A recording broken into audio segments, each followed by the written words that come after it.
What's going on, y'all? Big news just dropped in the NFL. Deebo Samuel has been traded to the Washington Commanders for a conditional fifth-round pick. This is according to Ian Rappaport and Adam Schefter of multiple sources. Deebo Samuel is now teaming up with Jaden Daniels and Scary Terry McLaurin. I know they've also got Zach Ertz. They've also got Brian Robinson, a really solid running back. So the Washington Commanders, they got, I think, their top five in cap space. I think top three. They've got a lot of cap space, and they're going to take on the rest. They're going to take on Deebo Samuel, who's making $21.7 million next season. I know it's a lot of money for a guy that's kind of dealt with some injuries and hasn't really played up to his all-pro year, which was, 2019, 2020, I think that year was.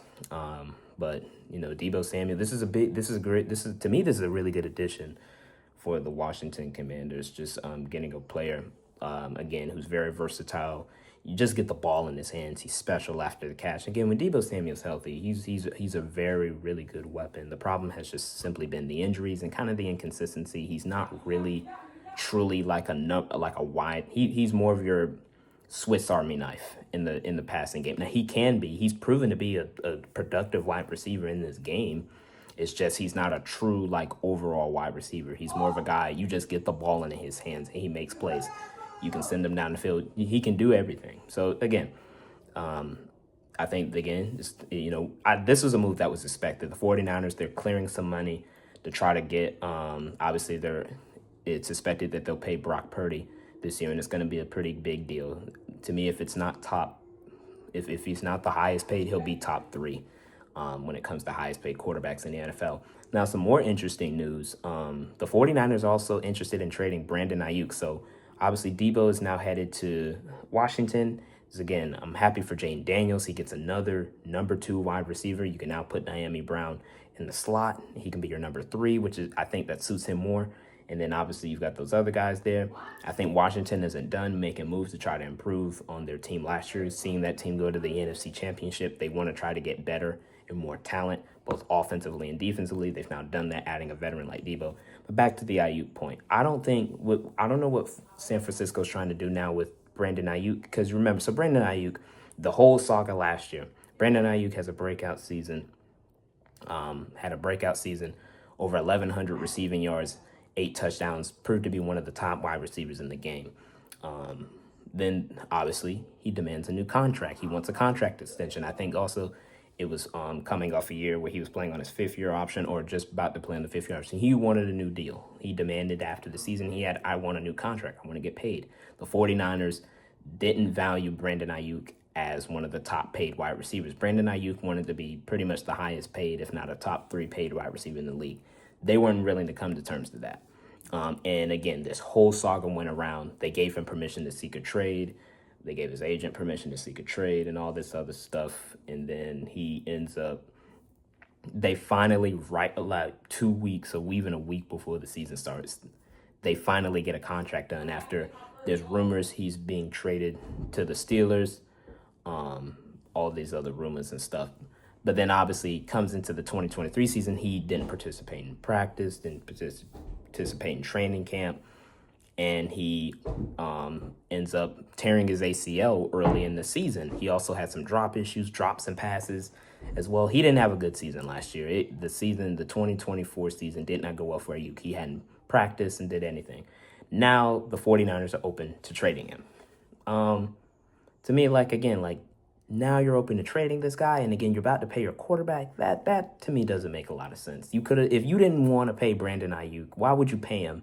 You finally paid him, and then now because he's coming off the injury, and I get it, coming off the injury, didn't play great when he was on the field last year, but you're trying to pay your quarterback, so now you're trying to get rid of. You just got rid of, and I mean, we already knew they were getting rid of Deebo, but now you want to get rid of his number 1 receiver, and now you're going to have a receiving core of Ricky Pearsall and Jawan Jennings. You've got Kittle, who's getting older. I think Kittle will be 32 this year. Still proven to be one of the top tight ends in the game. You've got Christian McCaffrey. I mean, when healthy, of course. Again, San Francisco, and again, they've got a lot of improvements they need to make. They need to improve the offensive line. The defense needs upgrades. They need a corner. Travarius Ward is going to be a free agent. He's likely, I expect him to leave. I think they're going to release Javon Hargrave, one of their top prized free agents from a couple seasons ago. They're going to release him to relieve some cap space. Trent Williams is going to be a free agent, or he's heading into age 38 year this coming year, and he's coming off an injury-riddled season. Like, the San Francisco 49ers have a lot of moves and a lot of decisions they need to make, especially, again, they've been in that win-now window, but the problem has, too, been last year, and I get it. Everybody was hurt last year. I get it. Your quarterback still went out there and played his ass off and played well. Excuse my language, but he did what he could with the roster he had. Like, I mean, what did you want more from him? And that's why, to me, he deserves a contract extension.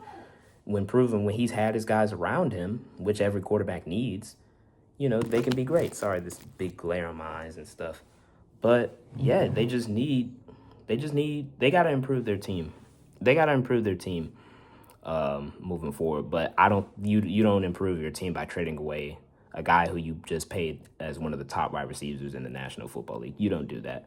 So they just traded. It's a 5th round pick again that they're getting in return. So again, it's some draft capital, some much needed draft capital. To me, honestly, I think it's good return. You want to know why? Because the 49ers, they haven't been really great at hitting on their first day 1, day 2 picks, but they've been really good at hitting on those day 3, 4 picks. They've been really day 3 picks. They've been really good. The 49ers and the Rams, I don't know how they do it, but they always find those hidden gems in those later rounds. They do it every year. It's just drafting again those number ones. You got to hit on your number ones, man. You know what I'm saying? So again, forgive me for the glare in my eyes. I apologize again, y'all, too, that it's been had some personal stuff that's helped me back from posting consistently. You know what I'm saying? So forgive me for that. NFL Combine's going pretty well right now. Seen some really good tests. I've been watching it. So I got a mock draft coming very soon. I've been doing a lot of mock drafts just to figure out some risers, some guys who didn't expect to go in the first round before. We'll do our mock draft 2.0 after the Combine concludes. So I am doing that. So be ready. Again, that's probably going to be a long video. So be ready for that. But I just wanted to get this video out. Deebo Samuel is on his way to the Washington Commanders. He's teaming up with the rising star in Jaden Daniels and scary Terry McLaurin. You guys have a great day now. Y'all be safe. Stay blessed. Deebo Samuel on his way to Washington. Peace out.